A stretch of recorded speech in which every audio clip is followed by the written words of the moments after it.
MCU में Thor के 5th part की वायरल न्यूज, क्या है ये एक पॉसिबल रूमर या फिर fake news?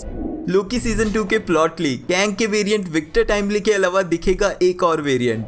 Captain America brave new world के मल्टीपल प्लॉट लीक्स, क्यों रिलीज हो सकती है डॉक्टर स्ट्रेंज 3 साल 2026 में? And Ghost Rider solo project confirm, क्या यहीं से फाइनली होगी कियानू रीव्स की एमसीयू में entry? Plus bonus spoilers related है एवेंजर्स सीक्रेट वॉर से, तो उसके लिए वीडियो एंड तक जरूर देखना। Hi super fans, I am Swapnil and welcome to another episode of super spoilers, जहां आपको मिलती है super hero movies and shows के स्पॉयलर्स की weekly updates. So without wasting any more time, let's begin this episode of super spoilers.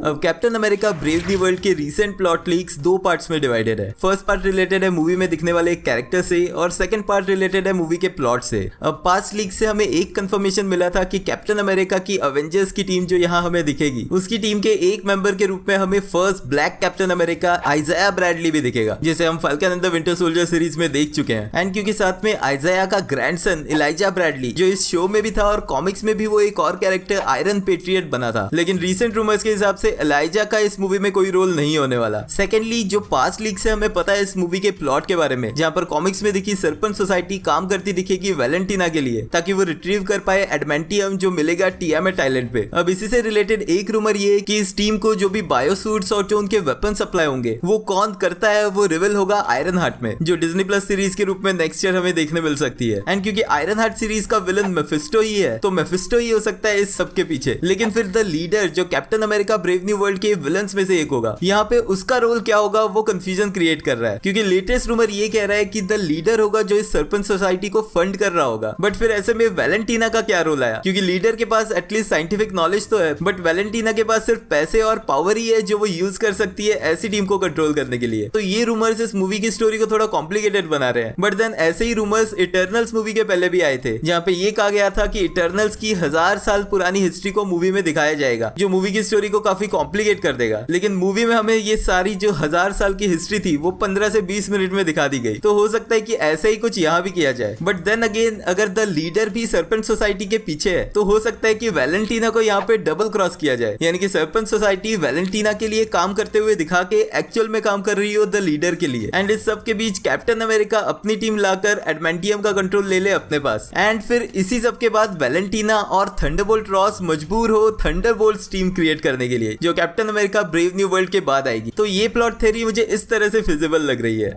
Ghost rider के solo project के rumours साल 2020 से चल रहे हैं, जब ये कहा गया था कि 2 साल बाद एमसीयू में घोस्ट राइडर पे बेस्ड एक प्रोजेक्ट आएगा, जो कभी हुआ नहीं। लेकिन अब एमसीयू के फ्यूचर में इस प्रोजेक्ट का होना थोड़ा पॉसिबल लग रहा है, क्योंकि मार्वल वैसे भी मिडनाइट सन्स की टीम बनाने के पीछे है। एंड ऑलरेडी ऐसे कैरेक्टर्स जो एमसीयू में सुपरनैचुरल साइड रिप्रेजेंट करते हैं, वो भी एक एक करके दिखते जा रहे हैं। जैसे पास्ट में हमने मून नाइट, फिर स्पेशल प्रेजेंटेशन में वेयरवुल्फ बाय नाइट और मैन थिंग को इंट्रोड्यूस करते हुए देखा। एंड फ्यूचर में ब्लेड मूवी भी आएगी। तो अब जाके ये पॉसिबिलिटी बन रही है कि घोस्ट राइडर को भी जल्दी इंट्रोड्यूस किया जा सकता है। एंड रिसेंट रूमर यही कह रहा है कि ये जो स्ट्राइक चल रही है एक्टर्स और राइटर्स की, उससे पहले न्यू घोस्ट राइडर के सोलो प्रोजेक्ट की डेवलपमेंट्स चल रही थी। एंड ये भी कंफर्म्ड है कि जैसे ही स्ट्राइक खत्म होगी वैसे ही उस प्रोजेक्ट पे काम फिर से शुरू हो जाएगा। तो ऐसे में इस कैरेक्टर को प्ले कौन करेगा? पास्ट में कियानू रीव्स ने स्टेटमेंट दी थी कि अगर एमसीयू के किसी प्रोजेक्ट से वो लिंक करना चाहेंगे तो वो घोस्ट राइडर कैरेक्टर ही होगा, और ये इनका ड्रीम मार्वल रोल है। एंड जिस लेवल पे कियानू रीव्स अभी अपने करियर पे है, एमसीयू को भी इसी तरह के किसी एक्टर की जरूरत है जो आरडीजे की तरह इस यूनिवर्स को आगे एक और पुश दे सके। वैसे रूमर्स तो एक्टर रायन गॉसलिंग के भी चल रहे हैं कि वो भी घोस्ट राइडर को प्ले करना चाहते हैं। एंड इवन पास्ट में केविन फाइगी ने सैन डिएगो कॉमिक कॉन में भी ये कहा था कि वो रायन गॉसलिंग को एमसीयू में लाना चाहते हैं, तो उनके भी इस कैरेक्टर को प्ले करने की पॉसिबिलिटी बनी रहती है। बट जब भी ये कैरेक्टर एमसीयू में दिखता है, ये कंफ्यूजन तब भी बना रहेगा कि ये जॉनी ब्लेज का होगा, रॉबी रेस का होगा, या फिर डैनी कैच का होगा, या फिर एमसीयू इन तीनों का कॉम्बिनेशन करके एक नया कैरेक्टर इन्वेंट करता है। अब होप तो यही है कि जितना बड़ा ये कैरेक्टर घोस्ट राइडर है, उसके हिसाब से ये प्रोजेक्ट एक मूवी होनी चाहिए। लेकिन एमसीयू के शेड्यूल में घोस्ट राइडर मूवी के लिए अभी एक भी स्लॉट अवेलेबल नहीं है। तो मेरी फीलिंग यही है कि ये हैलोवीन स्पेशल के रूप में हमें फ्यूचर में देखने मिल सकता है। अब जोनाथन मेजर्स का एमसीयू में फ्यूचर क्या होगा उस चीज को लेकर कोई कंफर्मेशन नहीं है, लेकिन इस बात का कंफर्मेशन है कि लोकी के सीजन 2 में वो ही हू रिमेन्स के एक और वेरिएंट विक्टर टाइमली को प्ले कर रहे हैं। एंड ये चीज हम already Antman and the Wasp Quantumania के एंड क्रेडिट्स में देख चुके थे, लेकिन लोकी सीजन 2 के ट्रेलर में ये चीज कंफर्म भी हो चुकी है। लेकिन रिसेंटली एक और रूमर ये कह रहा है कि कैंग का एक और वेरिएंट हमें लोकी के सीजन 2 में देखने मिलेगा। एंड ये कोई और वेरिएंट नहीं, ही हू रिमेन्स ही होगा। अब लोकी के फर्स्ट सीजन के एंडिंग में ही हू रिमेन्स को सिल्वे ने मार दिया था, जिसके जिसके बाद से ही मल्टीवर्स ओपन अप हुआ था। एंड सीजन 2 के ट्रेलर के एक सीन में हम ही हू रिमेन्स को उसी के सिटाडेल में उसकी चेयर पे बैठे हुए भी देख सकते हैं, जो कि मर चुका है। तो एक्सपेक्टेड है कि ही हू रिमेन्स का जो भी रोल हमें यहाँ देखने मिलेगा वो सीजन 1 की एंडिंग के ही सीन्स में से कोई पास्ट का सीन होगा। लेकिन ये स्पॉइलर कहता है कि जोनाथन मेजर्स ने लोकी के सीजन 2 के लिए एज ही हू रिमेन्स भी एडिशनल शूट किया है। तो अगेन हो सकता है कि ये फ्लैशबैक वाला ही सीन हो, लेकिन ये फ्रेश शूट किया हुआ सीजन 2 वाला सीन होगा, क्योंकि वैसे भी सीजन 2 में जहां लोकी, सिल्वी और मोबियस की एक अलग स्टोरी चल रही होगी, वहीं पर रेंसलेयर और मिस मिनट की भी एडिशनल स्टोरी दिखेगी। एंड सीजन 1 की एंडिंग में वैसे भी रेंसलेयर ढूंढने की कोशिश कर रही थी TVA के पीछे का सच। तो हो सकता है यहाँ पर हमें पास्ट के कुछ सीन्स में रेंसलेयर और ही हू रिमेन्स का इंटरेक्शन भी दिखाया जाए। बट ऑफकोर्स ये मिस्ट्री क्लियर होना शुरू होगा 6 अक्टूबर से, जब लोकी के सीजन 2 का फर्स्ट एपिसोड प्रीमियर होगा।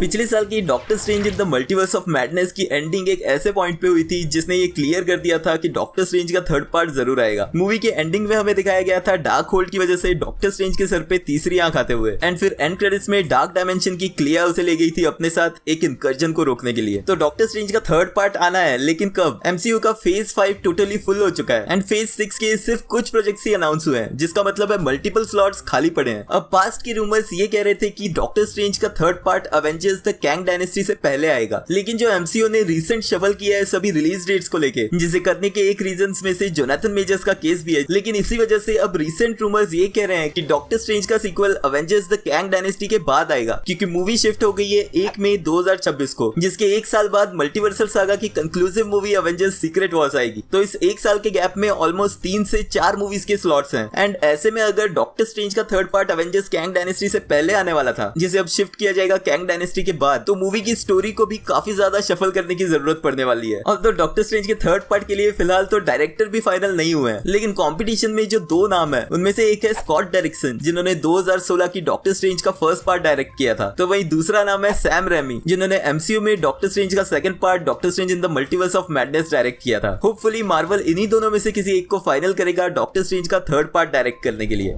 अब फाइनली बात करते हैं थॉर के 5th पार्ट की न्यूज की। तो रिसेंट रूमर्स ये कह रहे हैं कि डायरेक्टर ताइका वाइटिटी थॉर के 5th पार्ट को डायरेक्ट करने के बारे में मार्वल स्टूडियोज के साथ डिस्कशन में थे। एंड ऑल्दो ये चीज 100% कंफर्म नहीं थी, लेकिन ताइका वाइटिटी थॉर के 5th पार्ट के लिए एक बड़ा विलन लाना चाहते हैं। बट इससे पहले मैं ये बताऊं कि ये रियल न्यूज है या फेक, बट यहाँ थॉर 5 के साथ ताइका वाइटिटी के नाम को जोड़ने को अनफॉर्चुनेट न्यूज माना जा रहा है। तो मेरे लिए समझना काफी मुश्किल हो रहा है कि ये कौन से फैंस है जो एक अकेडमी अवार्ड नॉमिनी डायरेक्टर को बुरा डायरेक्टर मानते हैं। थॉर के थर्ड पार्ट रैग्नारॉक को ताइका वाइटिटी ने ही डायरेक्ट किया है और वो MCU की मूवीज में टॉप पे आती है। एंड हालांकि लव एंड थंडर में बहुत सारी कमियां थी, लेकिन उसका ये मतलब नहीं है कि इससे डायरेक्टर ही खराब हो गया। बट ऑफ कोर्स ये मेरे थॉट्स है एंड आपको इस बारे में क्या लगता है मुझे कमेंट्स में लिख के जरूर बताना। अब ये जो रूमर आया है कि थॉर के 5th पार्ट की बात हो रही है, एक्चुअल में ताइका वाइटिटी का ये जो स्टेटमेंट लिया गया है, ये थॉर लव एंड थंडर की जो ऑफिशियल मूवी बुक रिलीज की गई थी उसके टाइम का इंटरव्यू है। एंड यहाँ पर ताइका वाइटिटी जिस विलन की बात कर रहे हैं वो लव एंड थंडर का ही विलन गॉर की बात हो रही है। बट हाँ, थॉर के 5th पार्ट के आने की पॉसिबिलिटी हमेशा बनी रहेगी, क्योंकि लव एंड थंडर से ऑलरेडी हरक्यूलिस और एक और न्यू कैरेक्टर लव को इंट्रोड्यूस किया गया है, जिनका MCU में फ्यूचर अभी काफी बाकी है। अब बात रही कि इस मूवी में हमें कौन कौन देखने मिलेगा, तो क्रिस हेम्सवर्थ का थॉर और टेसा थॉम्पसन की वैल्करी तो दिखेगी, साथ ही में 2 न्यू कैरेक्टर्स, लव जिसे प्ले कर रही है इंडिया रोज हेम्सवर्थ जो क्रिस हेम्सवर्थ की बेटी है, एंड एक्टर ब्रेट गोल्डस्टीन का कैरेक्टर हरक्यूलिस भी दिखेगा। End of course Russell Crowe का ज़ूस भी वापसी करेगा इसी मूवी से। एंड जैसे डॉक्टर स्ट्रेंज का third part Avengers Kang Dynasty के बाद ही आएगा, हो सकता है कि थॉर का 5th part Avengers secret Wars के बाद आए। मतलब कि ये जब भी होता है ये आज से 3 या 4 साल बाद ही होगा। अब आपके हिसाब से ये कब होना चाहिए मुझे कमेंट्स में लिख के बताना।